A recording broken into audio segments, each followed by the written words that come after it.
देख रही हो विमला, अब दोनों बेटे बहू हमारे नाम की पर्ची निकालेंगे और जिसके हिस्से जो नाम आएगा उसे उसके साथ जाना पड़ेगा। अब बस इस उम्र में यही देखना रह गया था।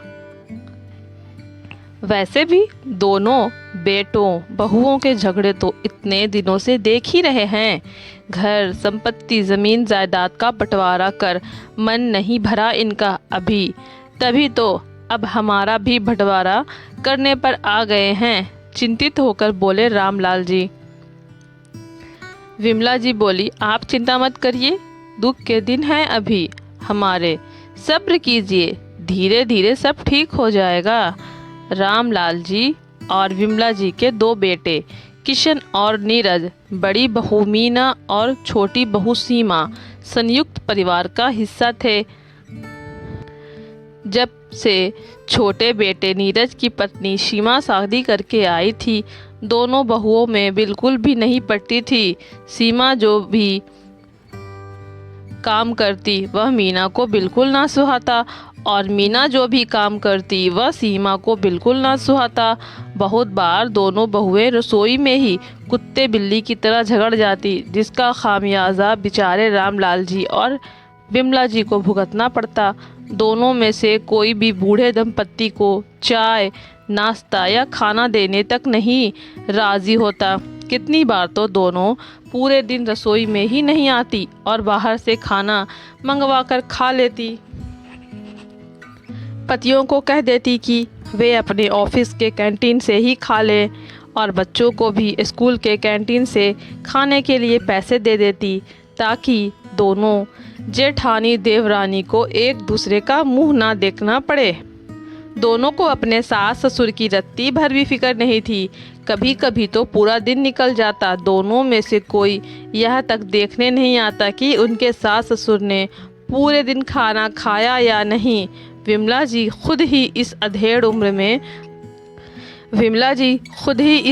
उम्र में रसोई में जाती और अपने और रामलाल जी के लिए कुछ हल्का फुल्का नाश्ता और खाना बना लाती। उस पर भी बड़ी बहू मीना बोल पड़ती, माँ जी, खाना बनाने के बाद रसोई कितनी गंदी छोड़ दी है आपने, अब कौन साफ करेगा इसे। ना मीना रसोई साफ करती ना सीमा, आखिरकार बेचारी विमला जी ही रसोई भी साफ कर देती। विमला जी से अब रसोई का ज़्यादा काम नहीं होता। एक तो उम्र हो चली थी और उस पर शरीर की बीमारियां, मगर जब दोनों बहुएं ही सास ससुर को खाना देने से पल्ला झाड़ लें तो उन्हें खाना बनाना पड़ता था, जबकि डॉक्टर ने उन्हें आराम करने की सख्त हिदायत दी थी।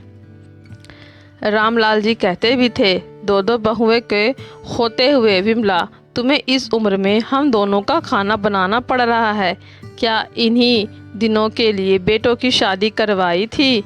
रामलाल जी और विमला जी का यह संयुक्त परिवार रामलाल जी द्वारा बनाए पुश्तैनी मकान में रहता था, जिसमें रामलाल जी और विमला जी नीचे के कमरे में रहते और दोनों बेटे और बहुएं ऊपर की मंजिल पर बने अपने अपने कमरों में रहते। दोनों बहुएं आज़ादी से जीना चाहती थी, यहाँ कोई किसी के साथ रहना नहीं चाहता था। दोनों को घूमना और बाहर खाना खाना पसंद था, इसीलिए बहुत बार घर में खाना ही नहीं बनता था। मगर दोनों वृद्ध दंपत्ति तो पूरे दिन घर में ही रहते, वे बेचारे खाना खाने कहाँ जाएंगे। एक दिन बहुओं की इन हरकतों से तंग आकर रामलाल जी बोले, किशन और हरीश, अब तुम्हारी माँ के काम करने की उम्र नहीं रही है। तुम्हारी पत्नियाँ अक्सर बाहर चली जाती हैं ताकि उन्हें रसोई में ना जाना पड़े। यदि दोनों बहुओं में आपस में नहीं पटती है तो वे घर के काम बांट लें। सुबह की रसोई बड़ी बहू संभाले और शाम की रसोई छोटी बहू। यूँ रसोई में आकर खाना ना बनाना कहाँ की अक्लमंदी है। उस दिन से घर के काम बांट लिए गए। सुबह का सारा काम बड़ी बहू करती तो शाम का सारा काम छोटी बहू, जिस वजह से रामलाल जी और विमला जी को दो वक्त का खाना मिल जाता। ना मिलता तो वह था प्यार और सम्मान। बेटों के पास दिन भर दुकान का बहाना था और बहुएं तो वैसे ही सास ससुर से बात करना पसंद नहीं करती थी।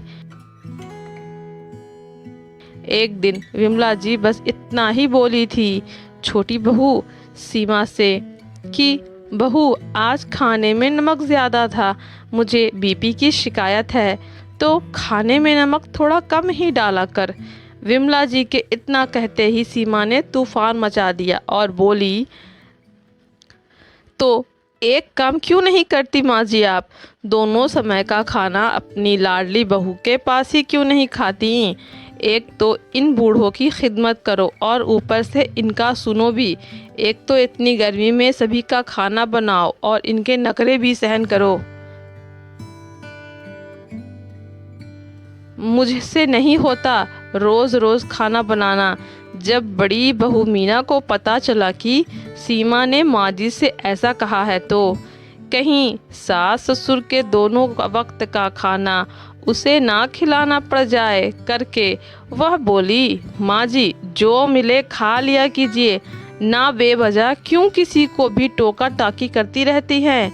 आप तो जानती ही हैं हम लोग तो बाहर से भी खाना खा लेंगे, मगर आप लोगों को तो बाहर का खाना भी अच्छा नहीं लगता। आप लोगों के लिए तो घर में खाना बन रहा है रोज, और उसमें भी आपके नखरे कोई नहीं सहन करेगा। इसीलिए बिना बड़बड़ किए जो मिले चबा लीजिए बस। उस दिन रामलाल जी और विमला जी यह बात भी अच्छे से जान गए थे कि दोनों बहुओं की तो आपस में बिल्कुल नहीं पटती, मगर वे दोनों हम बूढ़ों को भी जैसे तैसे रोटी खिला रहे हैं। वहाँ दुकान पर किशन और नीरज की व्यवसाय को लेकर लड़ाई होने लगी। किशन के कहे अनुसार नीरज दुकान से ज़्यादा पैसा उठाता था, जिस वजह से हिसाब किताब में गड़बड़ हो रही थी, और नीरज कह रहा था किशन उस पर झूठा इल्ज़ाम लगा रहा है। खैर सारी बातों का तोड़ यह निकला कि हम दोनों भाई अलग हो जाएं और अब अपना अपना देखें। किशन का कहना था कि उसके बच्चे भी अब बड़े हो रहे हैं तो उसका खर्चा ज़्यादा है। अगर नीरज इसी तरह दुकान से ज़्यादा पैसा उठाता रहा तो वह दिन दूर नहीं जब खाने के लाले पड़ जाएंगे। इसीलिए अब बंटवारे में ही फ़ायदा रहेगा ताकि हम लोग अपना अपना पैसा बचा पाएँ। और दोनों ने मिलकर फैसला किया कि दुकान से जो भी कमाई होगी उसके आधे आधे 2 हिस्से किए जाएंगे।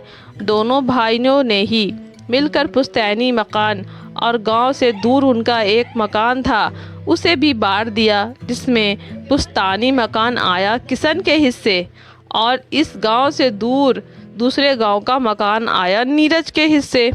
ज़मीन जायदाद सारी संपत्ति बांट दी जाएगी। यह सब सुनकर और देखकर दोनों बहुएं बहुत खुश हो गई। सीमा अपने पति नीरज से बोली,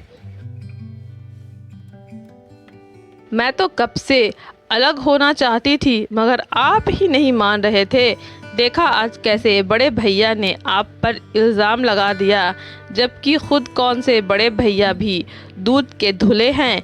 दुकान से हर महीने ज़्यादा पैसा उठाते थे मगर आपने तो कभी उनसे हिसाब नहीं मांगा, और उन्होंने तो आपसे हिसाब मांगना तो दूर इल्ज़ाम ही लगा दिया। वहाँ किशन की पत्नी मीना को बहुत खुश थी। वह बोली, अब इस सीमा का मुंह रोज़ रोज़ नहीं देखना पड़ेगा। मैं तो पहले ही आपसे कहती थी, एक नंबर के चोर है यह दोनों पति पत्नी। अलग होने की खुशी में दोनों बेटे और बहुएं अपने माता पिता को तो जैसे भूल ही गए थे। रामलाल जी और विमला जी बैठे बैठे सब देख रहे थे और सोच रहे थे, जो बेटा बहू हमें साथ लगेगा उसी के साथ खुशी खुशी रह लेंगे। उतने में बड़ी बहू मीना बोली, माँ जी और पापा जी के नाम की पर्ची निकाल लेते हैं, जिस पर जिसका नाम आएगा वह उसके साथ जाएगा। वैसे भी अब इस उम्र में बूढ़ों का साथ में क्या काम। छोटी बहू सीमा बोली, हाँ भाभी आप फिक्र मत कीजिए, जब सभी चीज़ों का बराबर बंटवारा किया है तो इनका भी बराबर बंटवारा करेंगे। किसी एक के मत्थे नहीं मर देंगे इनको। दोनों बेटों ने भी अपनी पत्नियों की इस बात में सहमति जताई थी और बाहर पर्ची बनाई जा रही थी। बस बाहर का यह नज़ारा देखकर रामलाल जी आज चिंतित हो गए थे। विमला जी भी यह सोचकर उदास हो गई थी कि वह रामलाल जी के बिना कैसे रह पाएगी, और रामलाल जी, उनकी तो जान बसती थी विमला जी में, वे दोनों कैसे रहेंगे एक दूसरे के बिना। दोनों के दिमाग में यही चल रहा था। रामलाल जी विमला जी जैसे ही अपने कमरे से बाहर आए, छोटा बेटा नीरज बोला, माँ, आपके नाम की पर्ची मेरी निकली है, तो आप मेरे साथ हमारे नए मकान में चलिए और पिताजी यहीं पुश्तैनी मकान में रहेंगे। रामलाल जी अब तक तो यह सब अन्याय होता हुआ देख रहे थे, मगर अब उनसे रहा नहीं गया और वे बोले, होते कौन हो हमारा बंटवारा करने वाले? हमने तुम्हें बनाया है, तुमने हमें नहीं। जिस भगवान ने माँ बाप को एक साथ परिणय सूत्र में बांध कर भेजा है, उस माँ बाप को अलग करने वाले तुम कौन होते हो? हम दोनों ने मिलकर अपनी पूरी जवानी खर्च कर दी तुम जैसे बेटे को बड़ा करने और पढ़ाने लिखाने में, और जब इस बुढ़ापे में हम दोनों को एक दूसरे की सबसे ज़्यादा ज़रूरत है, तब तुम लोग हम दोनों को अलग करना चाहते हो। इतना ही बोझ बन गए हैं अगर हम लोग तुम लोगों पर, तो हमारा भी एक हिस्सा क्यों नहीं निकाला बंटवारे में? जिस पुश्तैनी मकान को तुम लोगों ने मुझसे बिना पूछे बांट तो दिया है, यह पुश्तैनी मकान भी मेरा ही है। यह कैसे भूल गए तुम दोनों? तुम लोगों के यह नाटक मैं कब से देखता आ रहा हूँ, लेकिन अब बहुत हुआ। हमारे ही घर में रहते हो और हमारा ही बंटवारा करते हो।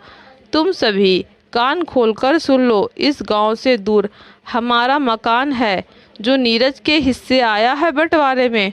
तुम दोनों भाई उस मकान के 2 हिस्से कर दो और जाकर वहां बस जाओ। मैं और विमला हमारे इस पुश्तैनी मकान को छोड़कर कहीं नहीं जाएंगे। और रही बात दुकान की कमाई की, तो आज से जो भी दुकान की कमाई होगी उसमें एक हिस्सा मेरा होगा, क्योंकि जिस दुकान पर तुम दोनों छाती ठोक कर बैठे हो वह भी मेरे द्वारा बनाई गई है। और हम अपना खाना पास रहने वाली कंकू बाई, जो सभी के लिए टिफ़िन बनाती है, उनसे बनवा लेंगे। तुम लोग जाकर अपना सामान पैक कर लो, क्योंकि आज ही तुम लोगों को इस घर से जाना है। दोनों भाई और उनकी पत्नियां, जो अब तक बहुत खुश थी, वे अब बहुत दुखी थी, क्योंकि उनके हाथ से यह पुश्तैनी मकान भी जा चुका था। दुकान की कमाई भी अब 3 हिस्सों में करनी पड़ेगी, और जो गांव से दूर मकान था, वहां एक दूसरे के बगल में रहकर रोज़ एक दूसरे का मुंह देखना पड़ेगा। दोस्तों, जो लोग अपने माँ पिता को अलग करने की सोचते हैं, उनका ऐसा ही हाल होता है। जिस माता पिता को भगवान ने शादी जैसे पवित्र बंधन में एक साथ बांधा है, उस माता पिता को बच्चे एकमात्र पर्ची निकालकर अलग करना चाहते थे। यह तो बहुत बड़ा पाप है, इसीलिए हो सके तो यह पाप करने से हमेशा बचें। माता पिता एक दूसरे के बुढ़ापे का सहारा हैं, एक दूसरे की लाठी हैं। आपको रामलाल जी का यह फैसला कैसा लगा, कृपया ज़रूर बताइएगा। आप लोग मुझे फॉलो भी कर सकते हैं।